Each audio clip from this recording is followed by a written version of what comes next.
Hoy tenemos un programa especial, un invitado muy especial, que es nada menos que nuestro jefe, el secretario de Salud, pero también mi maestro, y uno de los inmunólogos más destacados del país y con amplio reconocimiento mundial. Y a petición, por demanda popular, nos acompaña para hablar de la inmunopatología y fisiopatología del COVID, elemento que consideramos que es muy importante porque nos va a permitir a todas y todos entender con mayor amplitud por qué este virus causa la enfermedad que causa y en qué consisten las alteraciones que ocurren a nivel de los pulmones, a nivel del sistema inmune, a nivel del sistema circulatorio, etcétera. Entonces, hoy vamos a empezar, si está de acuerdo el doctor, con su propia presentación y después abordamos el informe técnico que presentaría el doctor José Luis Salomía y finalmente el doctor Ricardo Cortés nos va a hablar de las acciones de promoción y prevención y nos va a hablar de una nueva guía técnica que tenemos para una población de especial interés. Doctor. Buenas noches. ¿Sí se puede hablar el micrófono? Como prefieras. Prefiero ir acá, me da mucho gusto estar con ustedes y desde luego comunicarme con los interesados en este tema. Les advierto que no es nada fácil, pero tampoco voy a dar clases, ¿sí? Sino a presentar pues unos cuantos de los 28,492 artículos publicados en los últimos 3 meses relacionados con coronavirus, en particular el tratamiento, y el objetivo que tengo es más o menos darles un panorama y ver cómo está el sistema inmune, que es el encargado de enfrentar a este virus. Estarán de acuerdo en principio conmigo y desde luego con Adam Smith, ilustre pedagogo, no sé cómo calificarlo, que señala que la ciencia es el gran antídoto contra el veneno del entusiasmo y la superstición. Si bien no ha llegado todavía estos dos elementos de definición, sí estamos inmersos en mucho por la situación de un componente del ecosistema, hay que declararlo como tal, muestra de la biodiversidad de en nuestra biología y desde luego nos recuerda a la selección natural que brillantemente expusiera hace décadas, hace siglos, el gran pues biólogo y taxonómico que condujo a la organización de los seres vivos. En la siguiente imagen, y voy a tratar de hacerlo rápido, les señalo cómo esta familia, son 7 integrantes de esta familia de coronavirus, de los cuales ya teníamos 3 de ellos presentes en el ser humano. Ustedes saben, el primero es SARS-CoV, que nos dio a través de un animal el salto a poder infectar al ser humano. Después el primero es por el síndrome respiratorio agudo severo, y desde luego el segundo, que ustedes saben, es el relacionado con el Medio Oriente, hace 8 años, otra acción de uno de estos coronavirus. Y es ahora cuando a través de otro de los elementos de los seres vivos, animales, que son los reservorios de estos coronavirus, conocido y publicado desde hace 70 años, no es nada nuevo, pero ahora tenemos la llegada directa al ser humano. Y esto es a través de una expresión de su genoma, de todos sus genes que conducen a que ahora está frente al humano un virus con unas características que todos sabemos de gran infectividad y que curiosamente nos ha tenido en unos meses ligados a todo el mundo y también confinados afortunadamente a no salir de la casa a unos buenos millones también de habitantes. La siguiente, por favor. Pero para poder entender esto tenemos que conocer al enemigo, y aquí está una caricatura, un dibujo muy representativo. Estoy seguro que en la en lo que va a llegar de los niños en unas horas o está llegando, van a tener dibujos relacionados con esto, con este virus representado así, el SARS-CoV-2, y que tiene estos integrantes, proteína, hemaglutinina, esterasa en su superficie, la parte más importante que de su genoma, que es un ácido ribonucleico de cadena positiva, así lo llaman, y una matriz transmembranar que permite la entrada. Y aquí les señalo que desde hace miles de años virus se entrenan en una forma realmente increíble para llegar a ser agresivos en la necesidad de la evolución para enfrentar a su enemigo, que es el sistema inmune, el del humano. La siguiente, por favor. ¿Y a dónde va a atacar? Pues en forma particular y específica va a atacar al tejido respiratorio, y esto desde luego entra por el flush ya conocido, y tenemos claramente ahí como las vías respiratorias altas, luego las del medio, tráquea, laringe, tráquea, bronquios, y luego todo se desparrama a la unidad funcional que está abajo, que son los alvéolos. Y esto desde luego está compuesto, aparte de otras células y una serie de moléculas, por dos tipos de células del pulmón, neumocitos, que son de dos tipos, 1 y 2. El tipo 1 es el que se encarga de la función vital. No hay otro grupo de células que en toda nuestra economía lo haga más que los neumocitos, el fuelle, que permite el intercambio de gases, la entrada del oxígeno, que es requerida para todos nuestros tejidos, en todo nuestro cuerpo, y desde luego la salida ya procesado del CO2. Esta es la función del neumocito 1, pero el neumocito 2 se vuelve el blanco directo del virus. ¿Por qué? Van a ver ustedes, y aquí está representado, además, la siguiente por favor, que tiene una maquinaria importante. La otra tiene el fuelle, pero aquí tiene la maquinaria biológica, el laboratorio para poder hacer lo que quiere el virus, llegar, y no va a matar a las células, sino entrar y tomar por asalto al sistema, al trabajo, al taller que va a arreglar varias proteínas, varias señales, y va a tener como objetivo replicarse. Y en un día, el virus, un virus que entra puede producir 1 millón de ellos y luego salen. Ahora, para esto, y aquí empieza la fisiopatología que me pidieron, un poco resumida. Hay muchos elementos todavía desconocidos, pero en lo que se ha avanzado, este camino de la función hacia la patología, que es de ahí su nombre, está espetada aquí en 8 puntos. La espiga de glicoproteína, que es la que le da esta característica diferente a otras, es una base para el que el sistema inmune trabaje. El sistema inmune es muy sencillo, trabaja con una llave y una cerradura. Nada entra al sistema inmune si no cumple con ese requisito. Y el virus que les digo, desde hace miles de años, ha podido fabricar su llave y ha encontrado que la cerradura es una proteína que está aquí en la membrana. En la membrana están muy localizadas, que se llama ECA2. Es un convertidor, es una enzima que actúa específicamente sobre una angiotensina, y en su nombre lo lleva, va a regular la tensión de los vasos. Por eso rápidamente ustedes asocian que la acción de este virus, la manifestación clínica se exacerba, se matiza mayormente en los pacientes que tienen hipertensión o que tienen algo que ver con este receptor, con esta angiotensina.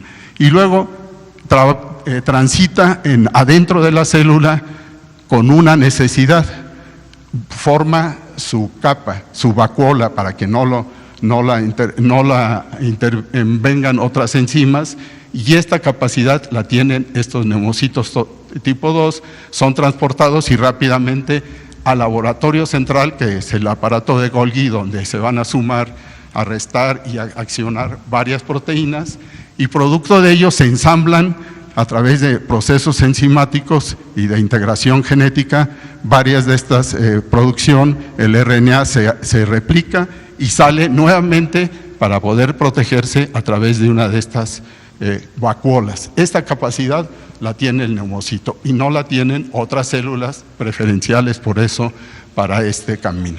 Y como ustedes ven, este camino, la siguiente por favor, tiene que encontrarse con las posibilidades de ser reguladas. Y aquí sumo, además de la patogenia, o sea, los caminos hacia la enfermedad, con los recursos que se van generando a través del conocimiento para poder actuar en cada uno de estos pasos. Y aquí tenemos, por ejemplo, el más importante es actuar aquí donde está la fábrica, donde están los elementos específicos para hacer que el RNA se replique, para que tengamos en un día 1 millón de copias.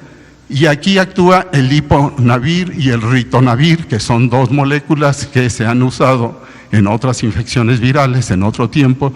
Y después el segundo, el remdesivir, que también tiene una acción ahí y que esto es novedoso, es uno de los que está más impulsado. Ustedes que ven rápidamente las noticias, hoy vieron que el doctor Fauci del NIH, de los Institutos Nacionales de Salud de Estados Unidos, anunció que hay mejoría con este medicamento.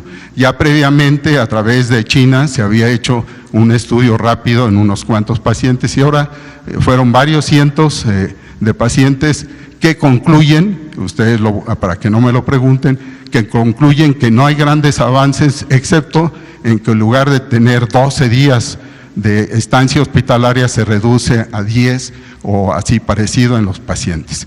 Pero ellos mismos advierten que todavía hay necesidad de seguir haciendo estudios al respecto. La hidroxicloroquina llega en una acción más periférica, no ligada a este ensamblaje de los viriones, y lo mismo el tocilizumab, que es un anticuerpo que va como ejemplo a frenar lo que se está produciendo en otra parte, que son moléculas que causan gran inflamación. Una de las moléculas se llaman citocinas, algunos lo llaman como tormenta de citocinas. Hay 20, 30 que se están produciendo en diferentes enfermedades inflamatorias, principalmente reumáticas, pero en este caso, pues la IL-6, que es la que se ha usado, pues ha mostrado también pobres resultados. La siguiente, por favor. Ahora bien, ¿qué capacidad tenemos si pasamos al otro lado? Ya conocemos algo del enemigo, pero ahora tenemos que conocer la Guardia Nacional. Y la Guardia Nacional es tremenda, está equipada, no nos hemos quedado atrás. Para empezar, en la vida de un individuo, esto calculado en la vida de 70 años, donde se mantiene en general el sistema inmune más o menos estable, recibimos un billón de agentes extraños, de patógenos, bacterias, virus, productos químicos. Y estos están actuando rápidamente en piel, mucosas, pulmón, intestino, en la sangre misma, para echar para afuera, y lo logran. Gran parte de esto todos los días estamos, y de hecho rápidamente les digo, hay un convenio entre patógenos y nuestro intestino, por ejemplo, y estamos llenos desde la boca hasta los pies de patógenos, y estamos en convenio de paz, y no sucede gran cosa. Pero también tenemos, aparte, para lograr contener este billón de agentes patógenos, tenemos linfocitos, células linfoides. Y hay 2 grandes grupos, los linfocitos T, que producen esas moléculas de las citocinas, que son las que están dando gran inflamación, y tenemos fácilmente 100,000 millones de células que producen anticuerpos y 10,000 billones de linfocitos T. Toda esa guardia es suficiente para contener la mayor parte de nuestros ataques, de los ataques que recibimos. La siguiente, por favor. Y aquí está una tabla integradora de la patogénesis hasta ahora postulada. Decíamos, entran por las vías respiratorias superiores, eso está en verde, que es el sistema o órgano que afecta. Tenemos la afección de las vías respiratorias inferiores, y por otro lado puede replicarse el virus y salir a actuar sobre el pulmón, riñón, hígado, corazón, y después dar esa inflamación importante. Entran otras bacterias agregadas, no todos los pacientes mueren exclusivamente por el virus, sino por infecciones que se agregan, y desde luego llega a un estado de falla orgánica múltiple que es un término para decir está enfermo grave del hígado, del riñón, del corazón, del pulmón y hasta del cerebro. Aquí entra otro gran sistema de coagulación intravascular, es lo que han encontrado en las primeras autopsias que se hicieron de estos pacientes, donde están tapados los vasos. Es posible que el angiotensinógeno que señalé al principio como vía de entrada del virus también ahí participe, y después desregulando la enzima esa convertidora aumenta la permeabilidad de los vasos, hay edema en el pulmón y hay un desarrollo de un síndrome respiratorio agudo importante que puede llevar a la muerte del paciente. Y por otro lado, debido al número de virus en forma moderada, tenemos que puede ser asintomático o puede caminar agravándose debido a las comorbilidades. Si es diabético, hipertenso, etcétera, todo eso se magnifica este camino y puede pasar también hacia el camino del fallecimiento. La siguiente, por favor. Ustedes conocen esta desglose y quiero nada más puntualizarlo. La fase de contagiosidad que está aquí, iniciando la infección, el contagio del virus, todos tienen una parte asintomática. Totalmente asintomática hasta llegar a la inmunidad, que es el 30% de los pacientes en términos generales. Sigue el contagio, hay una fase asintomática de unos 5 días, 6, puede tener síntomas leves o moderados y tiene inmunidad. Y después graves, hospitalización, inmunidad, y los más graves que requieren ventilación generan inmunidad, pero también varios de ellos mueren. Esto nos lleva a entender cómo el virus maneja el fenotipo de expresión de la enfermedad. El fenotipo es lo que recogen los médicos, lo que recogemos en la historia clínica y en los datos que tenemos. La siguiente, por favor. Esta es una lista rápida de los medicamentos ya enunciados y solo el mecanismo de acción que les señalaba, y lo pongo porque hay efectos secundarios que hay que cuidar. Si ya tenemos la enfermedad, tenemos la infección y la agresión y la pérdida de la función de las células del sistema respiratorio, además tenemos, y después la comorbilidad, o sea que es diabético, hipertenso, tiene problemas renales, etcétera, tenemos efectos secundarios que hay que cuidar. Muchos de estos pacientes que reciben hidroxicloroquina, lo tomo así rápidamente, tienen problemas cardíacos, hay otros que tienen graves acciones y desde luego hay que cuidarlas. Entonces la moraleja aquí es que es complicado y nos lleva a no tener en ningún lugar un elemento directo de cuál es el tratamiento a seguir. El tratamiento se sigue con condiciones generales de mejoría de la ventilación y además de lo que está sucediendo en otros órganos. La siguiente, por favor. El punto de aquellos pacientes que tienen hipertensión, que usan antihipertensivos, es importante poner rápidamente. Esa enzima debe no bloquearse, sino esa enzima debe seguir en el paciente hipertenso con el tratamiento que está siguiendo. El paciente hipertenso que se controla bien la presión arterial es algo que sustenta una mejor evolución. La siguiente, por favor. Y podría, para terminar, a señalarles que se han informado varios casos de tromboembolia venosa, trombosis en diferentes lugares, o sea, un riesgo trombótico. Se identifica con la cuantificación de una molécula de un dímero D, pero no se recomienda anticoagular a los pacientes, excepto hacer una adecuación de lo que está sucediendo en la coagulación. Existe poca evidencia para considerar que el tromboembolismo venoso sea la causa directa del deterioro de la oxigenación. La siguiente, por favor. Y se ha informado también que no hay datos suficientes, y este es un resumen, y aquí está sustentado inclusive con las guías de tratamiento de los institutos nacionales de Estados Unidos y también de aquí de México. Todos estos medicamentos que les he señalado no tienen sustento suficiente para ser promovidos o desincentivar su uso. Lo están haciendo, es tiempo y desde luego es entendible que se traten muchas cosas. Hay 70, 80 tipos de medicamentos que se están usando, algunos con más sustento que otro, pero no hay nada que pueda resolverlo. La siguiente, por favor. Y en la actualidad no se ha demostrado que algún medicamento sea seguro y efectivo para tratar el COVID-19. Los medicamentos para el tratamiento de enfermedades crónicas subyacentes deben continuarse, por eso se suma al tratamiento que están recibiendo en diferentes formas el tratamiento estándar o ordinario para las otras enfermedades. Y con eso termino. Muchas gracias. Excelente. Muchas gracias, maestro y secretario de Salud, doctor Jorge Carlos Alcocer Varela.